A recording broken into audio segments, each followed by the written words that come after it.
Blacklist, একজন তারকার ভুল আর এক নিষ্ঠুর সংস্কৃতি। চীনের বিনোদন জগৎ অনেকটা আকাশের মতো, যত উঁচুতে ওঠা যায় তত ভয় থাকে নিচে পড়ে যাওয়ার। এখানে একজন শিল্পী একটা ছোট ভুল করলে মুহূর্তের মধ্যে তাকে সমাজ থেকে মুছে ফেলা হয়। এটাই চীনের ক্যান্সেল কালচার, যেখানে ক্ষমার চেয়ে শাস্তি বড় হয়ে দাঁড়ায়।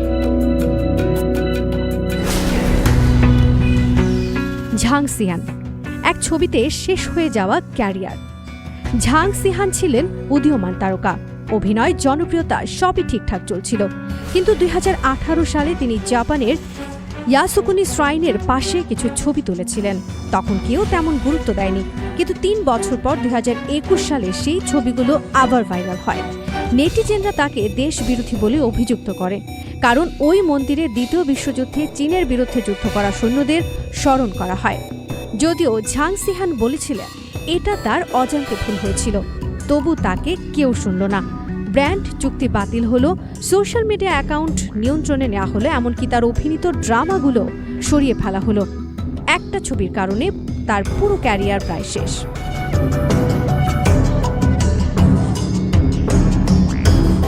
ঝাং সোয়াং, ভালোবাসা থেকে বিতর্কে। এক সময়কার জনপ্রিয় মুখ ঝাং সোয়াং, কিন্তু 2021 সালে সারোগেসি কেলেঙ্কারি ফাঁস হওয়ার পর সব শেষ।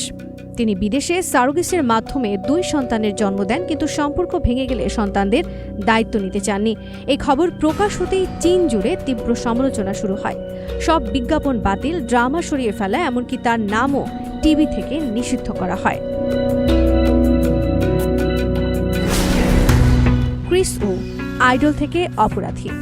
কে-পপ তারকা ক্রিস উ চীনে ফিরেই বিশাল জনপ্রিয়তা পান, কিন্তু 2021 সালে তার বিরুদ্ধে একাধিক নারী ধর্ষণ ও অপ্রাপ্তবয়স্ক মেয়েদের শারীরিক সম্পর্কের অভিযোগ ওঠে। শেষ পর্যন্ত দোষ প্রমাণিত হয় এবং তিনি 13 বছরের জেল পান।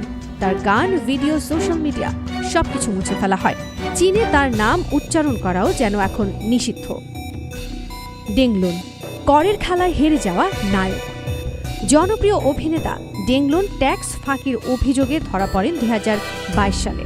বিরাট অঙ্কের জরিমানা, চুক্তি বাতিল, কাজ সরিয়ে ফেলা সব একসাথে হয়। একটা ভুল সিদ্ধান্তে হারিয়ে যায় তার বছরের পর বছর পরিশ্রম।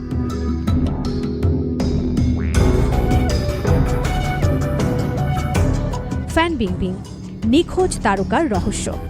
2018 সালে ট্যাক্স ফাঁকির অভিযোগে ফ্যান বিংবিং হঠাৎ নিখোঁজ হয়ে যান।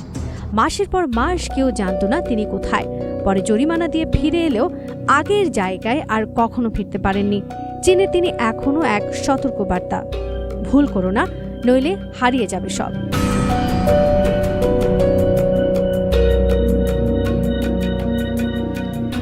ঝাও ওয়ে, নিঃশব্দে মুছে ফেলা এক নাম। 2021 সালে কোনো কারণ না জানিয়ে ঝাও ওয়ের নাম ও কাজ সব প্ল্যাটফর্ম থেকে সরিয়ে ফেলা হয়। কেউ জানে না কেন, শুধু একদিন ঘুম থেকে উঠে দেখা গেল তিনি আর নেই। ধারণা করা হয় সরকার বিরোধী বিনিয়োগ বা রাজনৈতিক সম্পর্কই তার পতনের কারণ।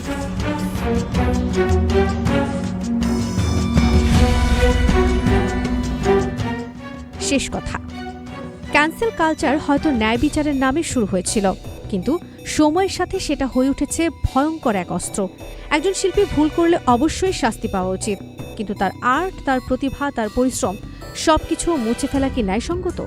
একটা সিনেমা বা ড্রামা তৈরি হয় শত মানুষের শ্রমে।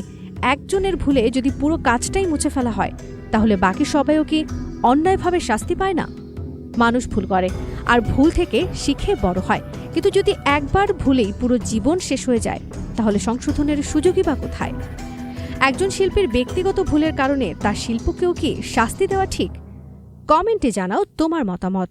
আর এমন আরও বাস্তব গল্প জানতে চোখ রাখো আমাদের চ্যানেলে।